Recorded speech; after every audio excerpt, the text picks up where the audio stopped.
My name's Martin. I'm 60 years old, and up until 2 months ago, I thought I'd done okay as a father. Not great. Not perfect. But okay. I worked hard, built my own business from the ground up, kept food on the table, put two daughters through college, paid for braces, ballet classes, first cars, and even that overpriced wedding in the hills where I was conveniently seated next to the caterer and not the family table. I swallowed the small slights over the years because I figured that's what you do when you're the dad. You show up. You pay. You stay in the background. My ex-wife, Diane, and I split when the girls were in middle school. It wasn't dramatic. No cheating, no yelling. Just two people who became strangers in the same house. I gave her the house. Took a smaller condo close by to stay involved. Never missed a school play, a dentist appointment, or a single weekend visitation. I even paid for her lawyer during the divorce because she said it would make things smoother for the girls. Maybe that should have been a red flag, but I didn't care. I wanted peace. Fast forward to my 60th birthday. My daughters, Emma and Lily, planned a surprise party. Emma called a month before and said, "You've done so much for us, Dad. We want this to be your day." I was touched. Genuinely. I even took the day off, which, if you know me, is a miracle. My assistant Dana had to pry my laptop out of my hands. The party was held at a vineyard, beautiful, upscale, just the kind of place Diane used to beg me to take her to when we were married, back when I couldn't afford more than one night away without stressing over payroll. Now, walking in, I saw white tablecloths, a live jazz trio, and a crowd of about 50 people, my old coworkers, some friends from church, a few distant cousins, and Diane, which was unexpected, but fine. We'd stayed on vaguely polite terms. Still, the way she smiled when she saw me walk and made something twist in my gut, like she knew something I didn't. Emma clinked her glass an hour in and announced there'd be a tribute video. "Something to celebrate our amazing dad," she said, her voice shaking just slightly, like she was nervous. I smiled at her, heart warm. Thought back to the little girl who used to fall asleep in my armchair, drooling on my sleeves while I watched the news. The video started sweet enough. Baby pictures of me holding them in the hospital. One clip of me teaching them to ride bikes, running down the sidewalk in my worn-out sneakers. I felt myself start to tear up. And then, the tone shifted. It was subtle at first. The pictures slowed, replaced by video clips, some old home movies, others clearly recent recordings I hadn't seen before. Emma and Lily speaking directly into the camera, mock serious expressions. "Growing up with Dad was interesting," Lily said, dramatically. "He was always there, physically. Laughter. But emotionally? Eh." Cut to Diane, sitting on what looked like Emma's patio. "He was never a real father," she said with a sip of wine. "Just a wallet with Wi-Fi." More laughter. Some polite, some genuine. Another clip played. The girls at brunch, champagne in hand. Emma raised her glass. "To cutting dead weight before it drags you down," Lily chimed in. "And to finally having the courage to say what we really think." They laughed. So did some people in the room. My friend Pete, seated beside me, shifted uncomfortably. I stared at the screen. Felt the blood drain from my face. Not because of what they said. I'd heard worse from clients in bad moods. But because it was them. My girls. And this wasn't a joke. I could feel it. This was their way of telling me they were done pretending. That everything I'd done over the years was transactional to them. Meaningless, if not accompanied by their definition of emotional presence, which, judging by the closing montage, involved group therapy sessions and dad-daughter spa days. The last shot of the video was a split screen, a photo of me alone in my office, hunched over blueprints, beside one of them on a beach with Diane and her new husband. The caption? "We chose peace." The lights came up. Everyone clapped.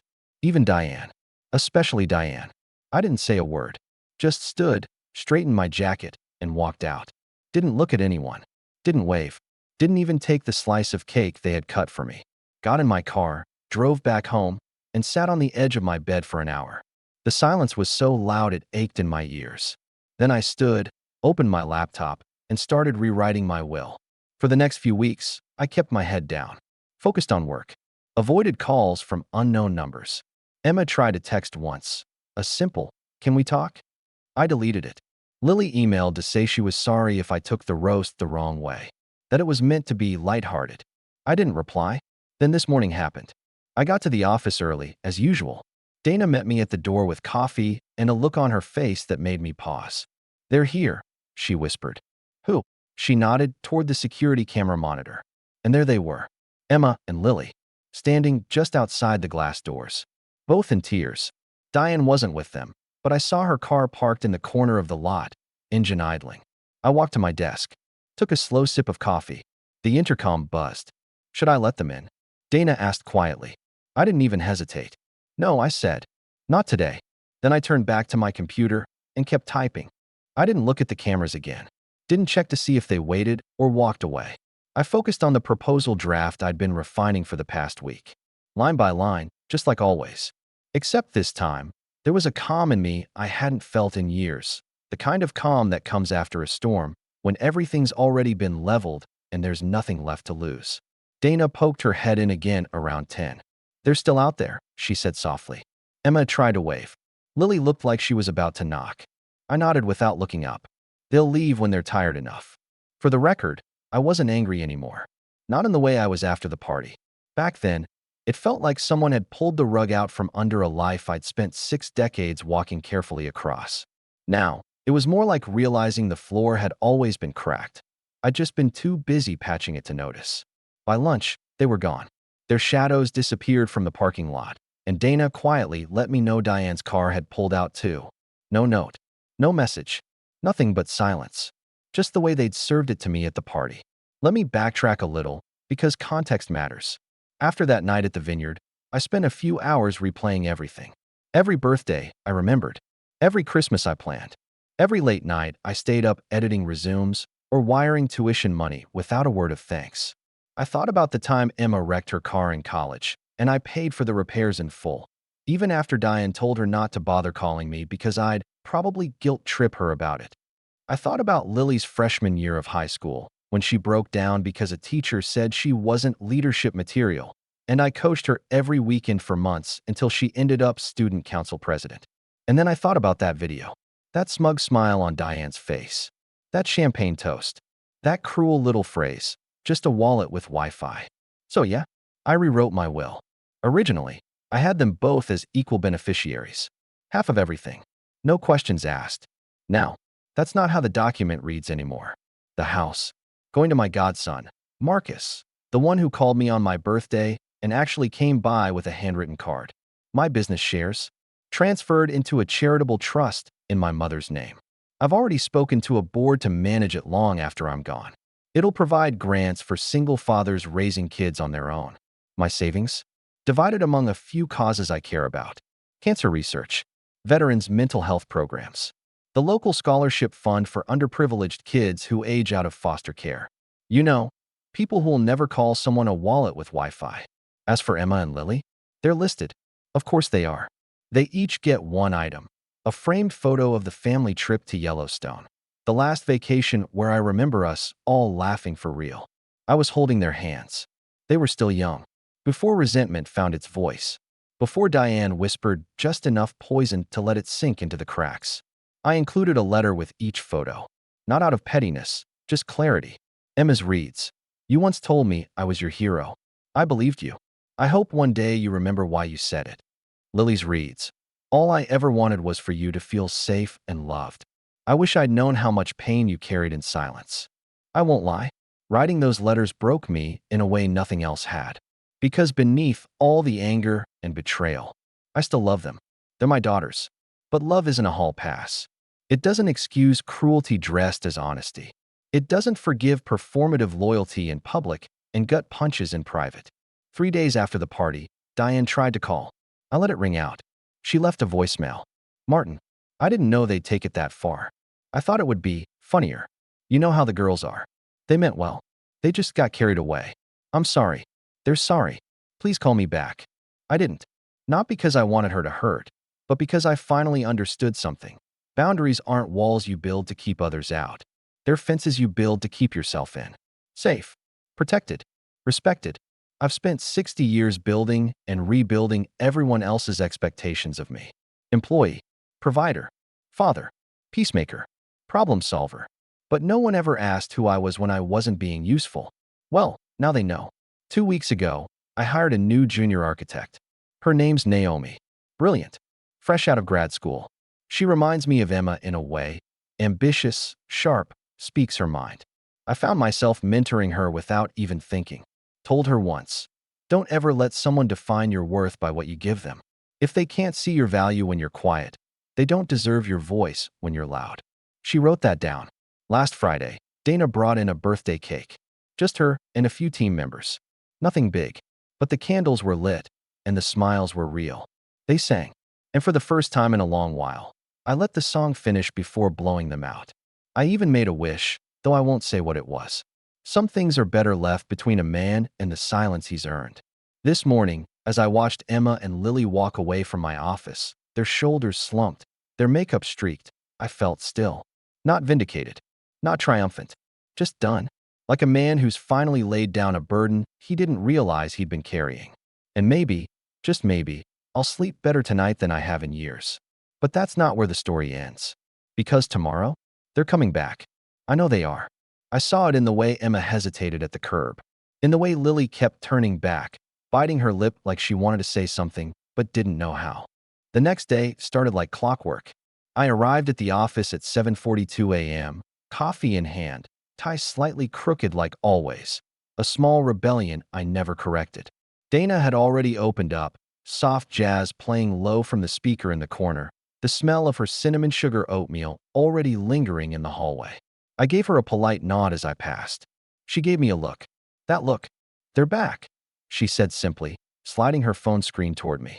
The security feed showed them standing at the front doors again. Same spot, different posture. Emma was pacing this time, chewing at her thumbnail, something she hadn't done since she was 12 and stressing over her first piano recital. Lily stood beside her, arms crossed but no longer defensive. This time, she looked cold, like she hadn't slept. Her coat wasn't zipped, and her hair looked thrown together, not styled like usual. They weren't dressed for drama anymore. They were dressed for desperation. They got here at 6:55, Dana added. Didn't ring the buzzer. Not yet. I took the phone, watched the loop for a few seconds, then handed it back. Let them wait. For the next hour, I tried to work. Opened the new development files. Stared at the preliminary layouts. Highlighted a few things. Crossed them out. Tried again. But the rhythm was gone. Not because I felt sorry for them. No, I'd done that dance too many times. It was because I knew there was a second shoe about to drop, and I wasn't sure how it would land. At exactly 9:01 a.m., the buzzer finally buzzed. Dana's voice came through. They're asking to speak to you. Just a minute of your time, they said. I didn't answer right away. I stared out the window at the skyline I'd memorized over decades. Cranes against clouds, ambition etched in glass and steel. Funny how a man can understand cities better than people. Then I said, put them in conference room B. No refreshments. A few minutes later, I walked in. Emma stood as soon as the door opened. Lily didn't. Neither of them said anything at first. I took the chair at the end of the table, not because I wanted to intimidate them, but because I needed distance. Emotional armor, I guess. Emma finally spoke. Dad, we're sorry. Her voice cracked on the word. I didn't flinch. I just waited. Lily swallowed hard and added, we didn't mean for it to go that way. The video, the jokes, it was stupid. We were stupid. I raised an eyebrow. And Diane? Was she stupid too? That hit. Harder than they expected. Emma dropped her gaze. Lily finally looked me in the eyes. Mom said it would be cathartic. That you'd laugh it off. That you'd understand it was a joke. I let the silence stretch between us. A slow, heavy rope pulling tighter with every second. It wasn't a joke, I said. It was a broadcast. Emma leaned forward. We thought. No. I cut in, voice calm but cold. You didn't think. You just acted. Because somewhere along the way, you decided I was expendable. That all I'd ever been was convenient. That I wouldn't push back. That I wouldn't leave. Lily's jaw tensed. That's not true. You were always there, we know that. But you were distant. Hard to talk to. Even when you were around. I sighed. Not out of frustration, out of exhaustion. You ever stop to ask why I was that way? Neither of them answered. Do you know how many birthdays I spent at my desk? Not because I forgot, but because I was trying to make sure the power didn't get cut the next week? How many nights I stayed up calculating bills so your mother wouldn't have to choose between groceries and field trips? I wasn't distant. I was drowning, and you were too young to see it. Emma's eyes filled, but she didn't cry. Not yet. And Diane. I continued. She poisoned the well a long time ago. You may not have noticed it, but I did. The comments. The eye rolls. The way she rewrote history like I'd just mailed in a check and vanished. And you let her. Emma finally broke. We didn't know. I know. Lily's voice came low and small. Can we fix this? And there it was, the question I'd been waiting for. The question they assumed had a simple answer. I looked at them both, then said nothing for a long time. Just sat there and let the weight of everything hang in the air. Fix, I said finally. No, you don't fix what you shattered for sport. They flinched. Hard. But, I added, you can rebuild. That takes time, humility, and no guarantees. Emma nodded. Lily wiped her cheek with her sleeve. I stood. You'll both get 1 hour on Sunday. My place. Separate meetings. No Diane. You talk. I listen. You leave. After that, I decide if there's anything left to salvage. Neither objected. As I walked to the door, Emma whispered, "Thank you for giving us a chance." I didn't turn around. Just said, "Don't waste it." I stepped out of the room, closed the door behind me, and leaned against the frame. Dana was standing there, holding a file, pretending she hadn't been eavesdropping through the glass. She handed me the folder. That sounded like it went better than expected. I gave her a tired smile. It's not over, but it's a start. She followed me down the hallway. So what now? I looked straight ahead. Now, I said, now we see what love looks like when it costs something. Sunday arrived with the kind of weather that makes you feel like the world's holding its breath. Gray skies, quiet wind, the sort of stillness that settles just before a thunderstorm or something even heavier, like truth. I'd cleaned the house the day before, not because I expected guests, but because I wanted the space to reflect my own clarity. Every room was in order, every framed photo aligned, every trace of the past exactly where I'd left it. Not erased, just acknowledged. Emma was first. She arrived at 10:01 a.m., coffee in hand, wearing a sweatshirt from her college days and no makeup. She looked like she had rehearsed her lines but didn't know how to start the scene. I opened the door, gave her a nod, and stepped aside. No hug, no smile, just room to enter. She walked in and looked around like she hadn't been there in years, and maybe, in a way, she hadn't. Still smells like cedar and whatever that air freshener is you always used, she said, her voice awkward, light. You still use it? I do, I said, then pointed to the armchair. Have a seat. She sat. I stayed standing, arms crossed. Okay, she said, exhaling slowly. I'm just going to say it all at once. No dodging. I nodded. I messed up. We messed up. The video. I thought it was edgy, not cruel. I thought you'd laugh, and if you didn't, that you'd at least understand we were just letting stuff out. What stuff? She paused. The distance. Growing up, you were present. Yeah, but it felt like we had to earn your attention. Like you were tired of us. I was tired, I replied calmly. Tired from working 2 jobs for the first decade of your life. Tired from keeping the lights on when the business almost failed. Tired from fighting your mother in court just to keep weekends. But I was never tired of you. Her eyes filled with tears instantly, like she'd been waiting years to hear those words. I know that now, she said, voice cracking. But we let Mom twist things. Slowly. Over time. She never told us to hate you. She just gave us versions of stories that made you seem smaller. And when we grew up, we filled in the blanks. I sat down across from her. And the video? Emma swallowed hard. That was my idea. I told Lily it would be cathartic. I thought if we could say everything out loud, even the things we didn't really believe, it would release something. I didn't realize how much it would hurt you. You didn't realize because you weren't trying to understand. You were trying to win. She nodded slowly. You're right. And I'm sorry. I really am. We sat in silence for a moment. Then I asked the question that had haunted me since that night. Do you actually think I was just a wallet with Wi-Fi? She flinched like I'd slapped her. No. God, no. That line was Mom's. I didn't know she said that until the night of the party. Lily and I were furious, but by then, people were already laughing, and we didn't want to make a scene. So we stayed quiet. Like cowards. You could have pulled the plug, I said flatly. Instead, you toasted it. She looked down. I know. And I'll regret that forever. Another silence. Finally, she reached into her pocket and pulled out a small velvet pouch. I want you to have this back. I opened it. The watch. My father's. I'd given it to her when she got her first promotion. Told her it was passed down from one provider to another. She must have worn it once. Maybe twice. It looked pristine. I'm not worthy of it, she whispered. Not yet. I looked at it for a long time, then placed it gently on the side table. You can come to dinner next Sunday, if you want. She looked up, startled. Really? One dinner? No promises beyond that. Emma nodded slowly, tears silently falling. Thank you. She stood to leave, hesitated, then reached over and hugged me, the way she used to when she was 9 and scared of thunderstorms. For a moment, I let myself hug her back. Then she was gone. An hour later, Lily arrived.